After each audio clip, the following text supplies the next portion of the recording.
మారుతున్న కాలానికి అనుగుణంగా మనలో చాలా మంది ఇళ్లల్లో ఫ్రిడ్జ్ వాడకం పెరిగింది. అయితే ఇటీవల హైదరాబాద్ సనత్ నగర్లో రిఫ్రిజిరేటర్ పేలి భారీ అగ్ని ప్రమాదం జరిగింది. సహజంగా ఫ్రిడ్జ్ పేలిన ఘటనలు చాలా అరుదుగా ఉంటాయి. కానీ అలాంటి ప్రమాదాలు జరిగినప్పుడు మాత్రం ప్రాణ నష్టం ఎక్కువగానే ఉంటుంది. ఈ నేపథ్యంలో ఫ్రిడ్జ్లు పేలడానికి గల కారణాలు, తీసుకోవాల్సిన జాగ్రత్తలను నిపుణులు సూచిస్తున్నారు. ఫ్రిడ్జ్ దాదాపు అందరి ఇళ్లల్లో ఉంటుంది. దాన్ని సాధారణంగా వాడితే పర్వాలేదు, కానీ అజాగ్రత్త వహిస్తే కొన్నిసార్లు ప్రమాదాలు సంభవించే ముప్పు ఉంది. ఫ్రిడ్జ్ పేలడం గురించి ఎప్పుడైనా విన్నారా? ఇలాంటి ఘటనలు చాలా అరుదుగా జరుగుతాయి.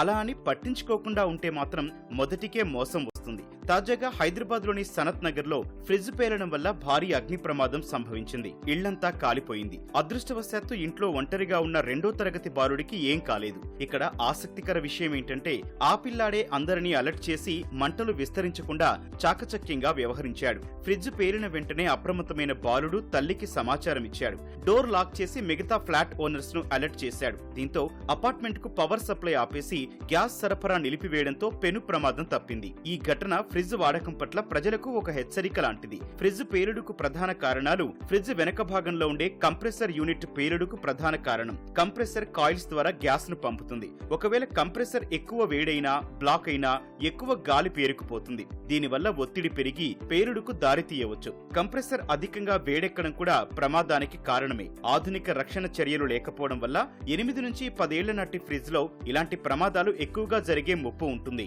ఫ్రిడ్జ్ లో ఉపయోగించే రిఫ్రిజరెంట్ గ్యాస్ లీక్ అయితే అది ఫ్రిడ్జ్ లోపలి భాగంలో అయినా, ఫ్రిడ్జ్ చుట్టూ అయినా ఉండిపోతుంది. ఏదైనా స్పార్క్స్, ఎలక్ట్రిక్ సమస్య ఏర్పడినప్పుడు పేలుడు సంభవించవచ్చు. ముఖ్యంగా పాత ఫ్రిడ్జ్లలో లేదా సరైన నిర్వహణ లేని వాటిలో ఈ ప్రమాదం జరిగే అవకాశం ఎక్కువగా ఉంటుంది. రిఫ్రిజిరేటర్ విషయంలో తగిన జాగ్రత్తలు వహిస్తే ప్రమాదాలు నివారించవచ్చని నిపుణులు చెబుతున్నారు. అసలు ఫ్రిడ్జ్లు పేలడానికి గల కారణాలేంటి? ఫ్రిడ్జ్లో మంటలు వచ్చినప్పుడు తీసుకోవాల్సిన జాగ్రత్తలేంటి? ఇంటి నుంచి కొన్ని రోజుల పాటు బయటకు వెళ్లినప్పుడు ఫ్రిడ్జ్ ఆఫ్ చేయాలా? ఒకవేళ ఆన్లో ఉంచితే ఎలాంటి జాగ్రత్తలు తీసుకోవాలి అనే వివరాలు ఇప్పుడు నిపుణుల మాటల్లో తెలుసుకుందాం. ఫ్రిడ్జ్ వల్ల ప్రాబ్లమ్స్ అంటే మనకి మెయిన్ పవర్ సాకెట్ అండి. విత్ ఎర్తింగ్, ఫేస్ ఇవన్నీ ప్రాపర్గా ఇంట్లో పవర్ కరెక్ట్గా ఉండాలి. నెక్స్ట్ మనకి ఇంటి దగ్గర ఏమైనా ఇండస్ట్రియల్ ఏరియాలు ఉన్నాయనుకోండి, అక్కడ పక్కన కాలువలు, యాసిడ్ వాటర్ అలాంటివి ఉంటాయి. కాబట్టి అలాంటి ఏరియాలలో ఫ్రిడ్జెస్ తొందర ఆ కాపర్ అనేది, యాసిడ్ అనేది తొందర లాక్కొని తొందర ప్రాబ్లం రావడం జరుగుతుంది. గ్యాస్ అనేది లీక్ అవ్వడం కానీ, కంప్రెసర్ తొందర పోవడం ఛాన్సెస్ ఉంటాయి అలాంటి ఏరియాలలో. మనకు ఫ్రిడ్జ్లో ఎర్తింగ్ కంపల్సరీ. ఒకవేళ ఎర్తింగ్ లేనట్లయితే స్టార్టింగ్ కొత్త ఫ్రిడ్జ్ కాబట్టి ఏం కొట్టట్లే కదా అనేసి వదిలేస్తారు. అలా కాకుండా కంపల్సరీ చేయించుకోవాలి ఎర్తింగ్. ఒకవేళ ఎర్తింగ్ ఏమైనా లీకేజ్ ఉన్నాయనుకోండి, మనకి ఇక్కడ బాడీ టు బాడీ 2 డోర్స్కి మధ్యలో స్టీల్ ఉంది కదా, ఇక్కడ మనం ముట్టుకుంటే ఎర్తింగ్ లాగా షాక్ కొట్టడం జరుగుతుంది. ప్లస్ కింద బాడీ అనేది ఫ్రంట్ వచ్చేసి లెగ్స్ ఉంటాయి, వెనకలు వచ్చేసి లెగ్స్ కాకుండా స్టీల్ బాడీ ఉంటుంది. కాబట్టి అక్కడ కూడా ఎర్తింగ్ కొడుతుంది. ప్లస్ బ్యాక్ సైడ్ కూడా టోటల్ స్టీల్ బాడీ ఉంటుంది కాబట్టి అక్కడ కూడా మనకు ఎర్తింగ్ కొట్టే అవకాశాలు ఉన్నాయి. నెక్స్ట్ టెంపరేచర్ వచ్చేసి దీంట్లో 1 to 6 వరకు ఉంటుంది. రెయినీ వింటర్ సీజన్ 2 or 3 సరిపోతుంది.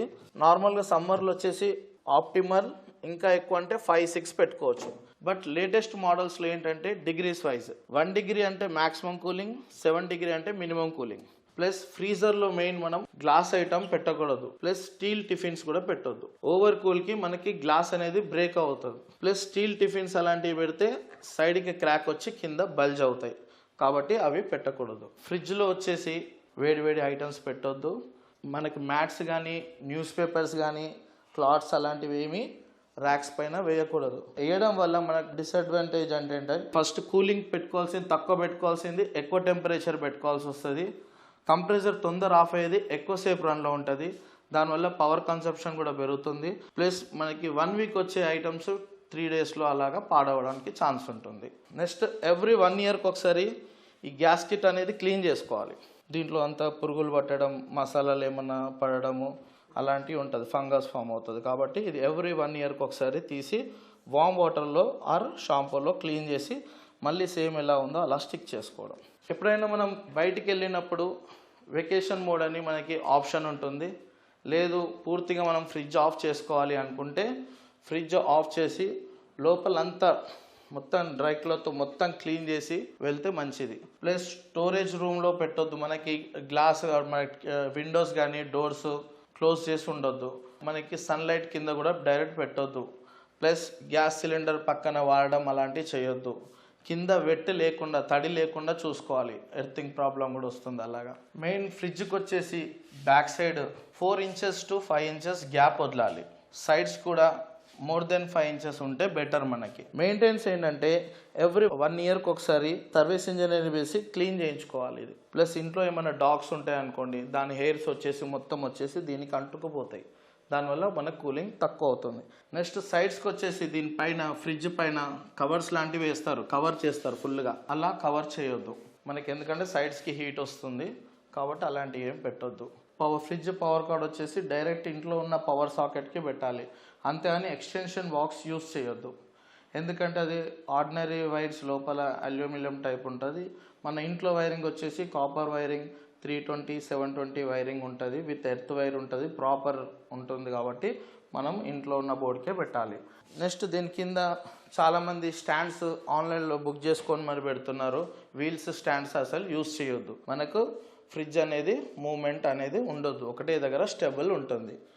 పెట్టుకుంటే కింద వితౌట్ స్టాండ్ యూస్ చేస్తే బెటర్. లేదు అంటే normal plastic stand, fixed fridge stands ఉంటాయి, అలాంటివి పెట్టుకోవడం.